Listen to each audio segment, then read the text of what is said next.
Capítulo 85 A Reforma de Saúde. Na visão que me foi dada em Rochester, Nova York, em 25 de dezembro de 1865, foi-me mostrado que nosso povo, os observadores do sábado, têm sido negligentes em agir sob a luz que Deus lhe deu com respeito à reforma de saúde, que ainda há uma grande obra diante de nós, que como um povo temos estado atrás em seguir o caminho aberto por Deus. Foi-me mostrado que se penetrou muito pouco na reforma de saúde até agora. Enquanto alguns examinam profundamente e exercem sua fé na obra, outros permanecem indiferentes e mal deram o primeiro passo na reforma. Parece haver neles um sentimento de descrença, e quando esta reforma restringe o apetite concupiscente, muitos retrocedem. Tem outros deuses diante do Senhor. Seu paladar, seu apetite é seu Deus. E quando o machado é posto à raiz da árvore, e os que têm condescendido com apetite pervertido a expensas da saúde são feridos, seu pecado apontado, mostrado seus ídolos, eles não querem convencer-se. E embora a voz de Deus lhes fale diretamente para abandonarem esses hábitos destruidores da saúde, alguns querem ainda apegar-se às coisas prejudiciais de que gostam. Parecem entregues a seus ídolos, e Deus logo dirá aos seus anjos: deixai-os. Mateus capítulo 15, verso 14. Foi-me mostrado que a reforma de saúde faz parte da mensagem do terceiro anjo e está tão intimamente ligado a ela como o braço e a mão estão ao corpo. Vi que, como um povo, devemos realizar um movimento de vanguarda nesta grande obra. Os pastores e o povo devem agir em harmonia. O povo de Deus não está preparado para o alto clamor do terceiro anjo. Tem a fazer por si mesmos uma obra que não devem deixar que Deus faça por eles. Deixou ele esta obra para que eles a fizessem. É uma obra individual. Um não a pode fazer por outro. Ora, amados, pois que temos tais promessas, purifiquemo-nos de toda imundícia da carne e do espírito, aperfeiçoando a santificação no temor de Deus. 2 Coríntios capítulo 7, verso 1. A glutonaria é o pecado prevalecente nesta época. O apetite concupiscente tem tornado homens e mulheres escravos, obscurecido seu intelecto e embotado suas sensibilidades morais a tal ponto que as sagradas e exaltadas verdades da palavra de Deus não são apreciadas. As mais baixas propensões governam homens e mulheres.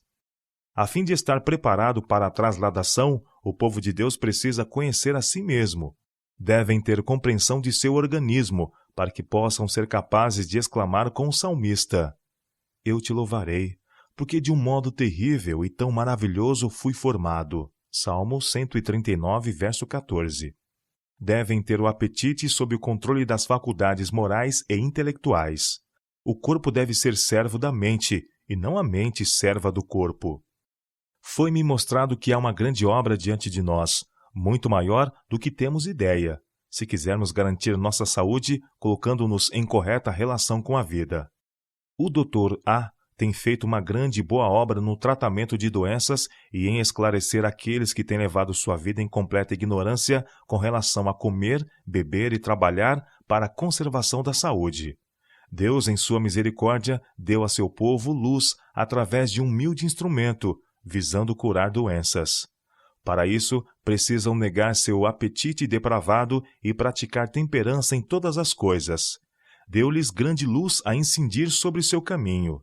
Deverão aqueles que estão aguardando a bem-aventurada esperança e o aparecimento da glória de nosso grande Deus e nosso Senhor Jesus Cristo, o qual se deu a si mesmo por nós, para nos remir de toda iniquidade e para purificar para si um povo especial, zeloso de boas obras, estar atrás dos outros que não têm fé na breve volta de nosso Senhor?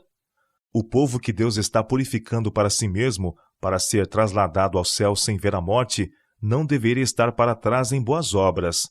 Em seus esforços para purificar a si mesmos de toda a imundícia da carne e espírito, aperfeiçoando a santidade no temor de Deus, não devem ser passados para trás por qualquer outra classe, assim como sua profissão de fé é mais elevada que a dos outros.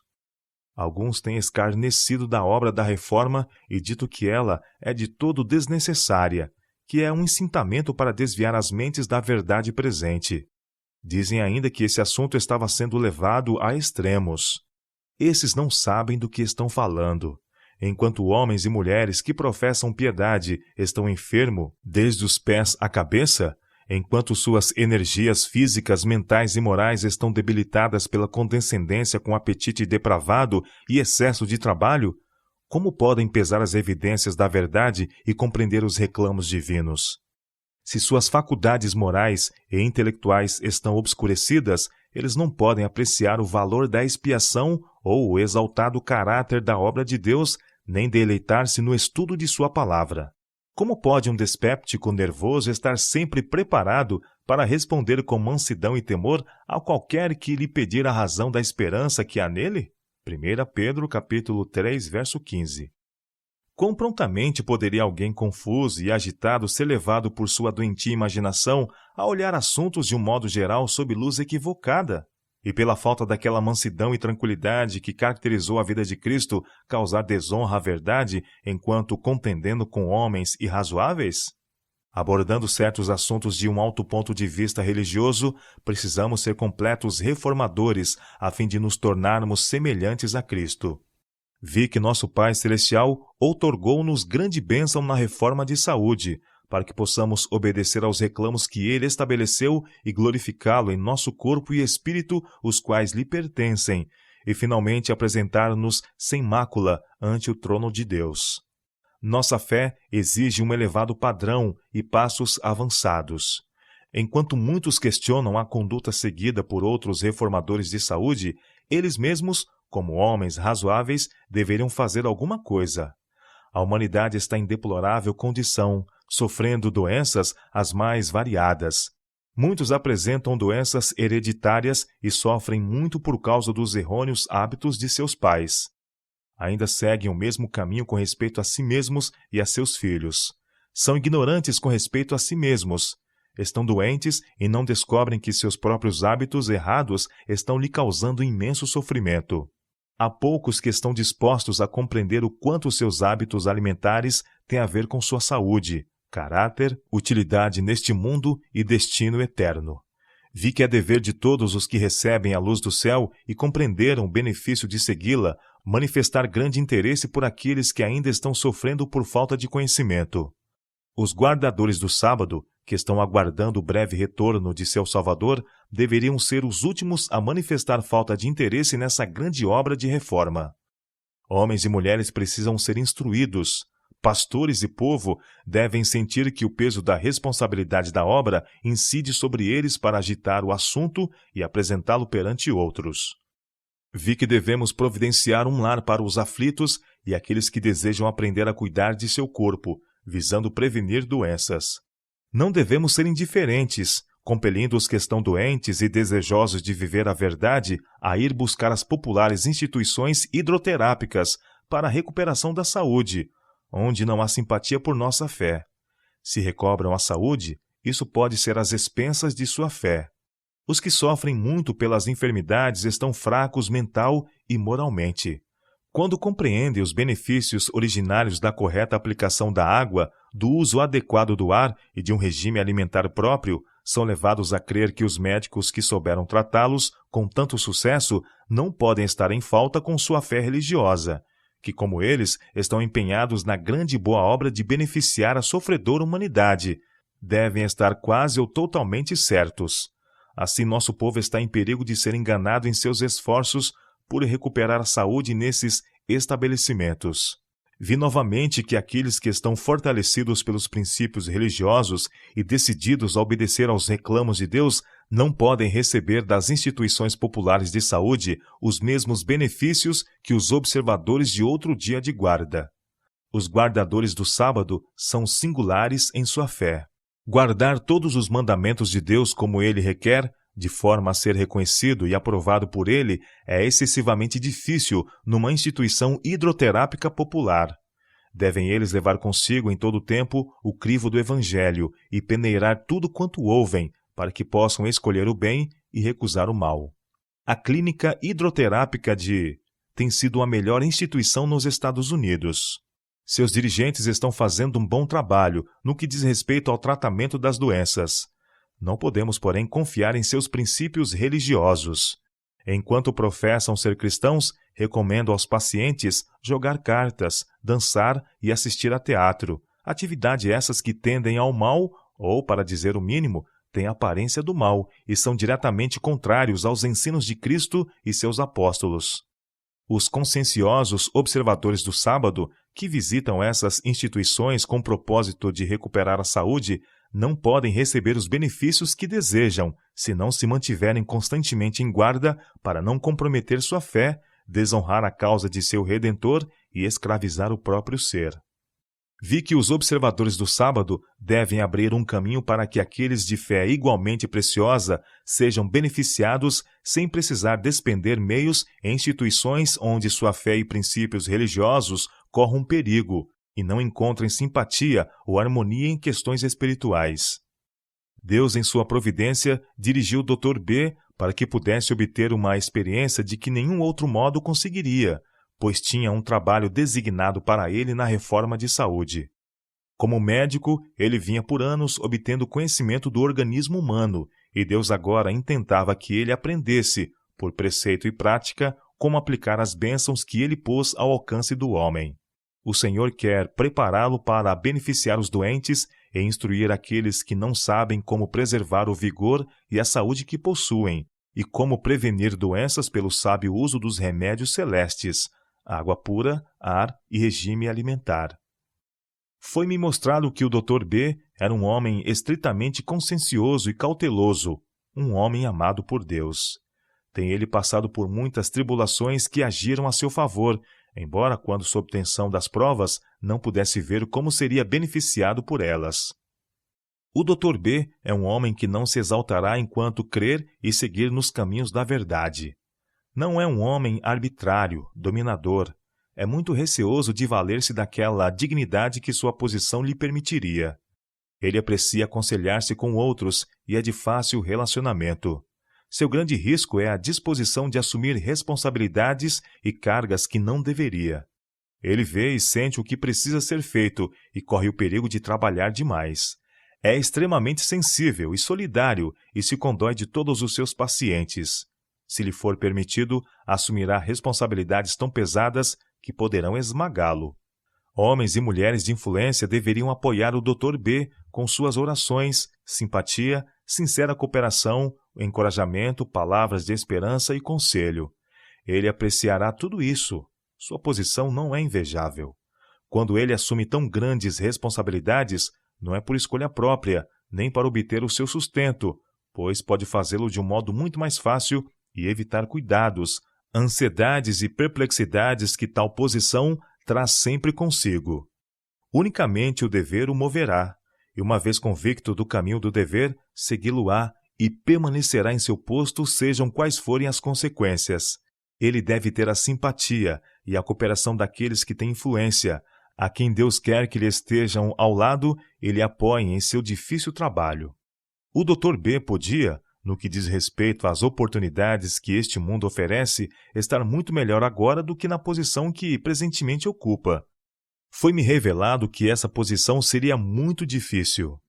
Muitos sem experiência não têm a menor ideia da magnitude do empreendimento e gostariam que as coisas caminhassem de acordo com suas ideias. Alguns se admiram porque os pobres não podem vir e ser tratados gratuitamente e são tentados a pensar que a instituição é eminentemente de fins lucrativos. Gostariam de ter algo a dizer e descobrir tantas falhas e faltas a deixarem que as coisas caminhem naturalmente. Foi-me mostrado que alguns consideram uma virtude ser ciumentos, teimar e opor-se. Orgulham-se em não aceitar as coisas como acontecem. À semelhança de Tomé, vangloriam-se de sua incredulidade. Mas o que Jesus recomendou ao descrente Tomé? Embora lhe dando a evidência que ele pretendia ter antes de crer, Jesus lhe disse: "Por que me viste, Tomé? Creste? Bem-aventurados que não viram e creram." João capítulo 20, verso 29. Foi-me mostrado que não há falta de recursos entre os adventistas observadores do sábado. Seu maior perigo atualmente é o acúmulo de propriedades. Alguns constantemente estão amontoando seus cuidados e esforços, estão sobrecarregados. E o resultado é que Deus e as necessidades de sua causa quase são por eles esquecidos, estão espiritualmente mortos. Deles se requer que façam um sacrifício a Deus, uma oferta. O sacrifício não aumenta, mas diminui e consome. Esse, foi-me mostrado, é um empreendimento digno de o povo de Deus empenhar-se e no qual podem investir meios para a sua glória e progresso da causa. Muitos dos meios entre o nosso povo estão se demonstrando somente o mal para aqueles que a ele se apegam. Nosso povo deve ter uma instituição própria e sob seu controle, para benefício dos doentes e sofredores entre nós, os quais desejam saúde e vigor para poderem glorificar a Deus em seu corpo e espírito, os quais lhe pertencem. Se tal instituição for corretamente dirigida, haverá meios de divulgar nossos pontos de vista a muitos que dificilmente seriam alcançados pelos métodos comuns de pregar a verdade. Quando os descrentes frequentam uma instituição dedicada ao tratamento bem-sucedido de doenças e dirigido por médicos observadores do sábado, são postos sob direta influência da verdade. Tornando-se relacionados com nosso povo e nossa fé, seu preconceito será superado e eles favoravelmente impressionados. Colocando-se assim sob a influência da verdade, alguns não apenas obterão alívio para suas enfermidades físicas, mas encontrarão cura para seu coração perturbado pelo pecado. Quando melhoram sob cuidadoso tratamento, os doentes passam a confiar naqueles que foram instrumentos na restauração de sua saúde. Seu coração se enche de gratidão e a boa semente da verdade encontrará terreno ali. Em alguns casos será nutrida, crescerá e dará fruto para a glória de Deus. Essas preciosas pessoas salvas serão de maior valor do que todos os meios necessários para estabelecer tal instituição. Alguns não têm suficiente coragem moral para ceder às próprias convicções. Podem estar convencidos de que os observadores do sábado têm a verdade, mas o mundo e parentes descrentes impedem-nos de recebê-la. Não concebem sacrificar tudo por Cristo. Entretanto, alguns sairão com preconceito removido e se postarão como defensores da fé dos adventistas do sétimo dia. Muitos dos que recobraram a saúde ou foram grandemente beneficiados por sua permanência na instituição serão condutos para a apresentação de nossa fé em lugares novos. Erguerão o estandarte da verdade onde antes teria sido impossível obter acesso, caso não houvessem sido desfeitas as ideias preconcebidas por sua permanência entre o nosso povo com o objetivo de obter saúde. Outros sofrerão provações ao retornar à sua casa. Elas, porém, não os desanimarão ou impedirão seus esforços de fazer um bom trabalho. Satanás e seus agentes farão tudo o que puderem para estorvar, perturbar e oprimir os que corajosamente se empenham na obra de propagação dessa reforma.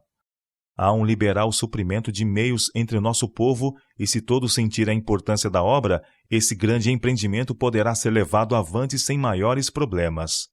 Todos deveriam sentir um especial interesse em apoiá-lo, especialmente aqueles que têm meios para investir.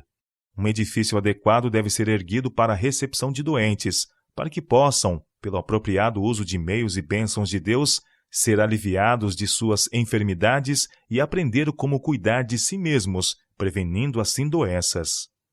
Muitos que professam a verdade estão se tornando mesquinhos e cobiçosos. Necessitam tomar consciência sobre si mesmos.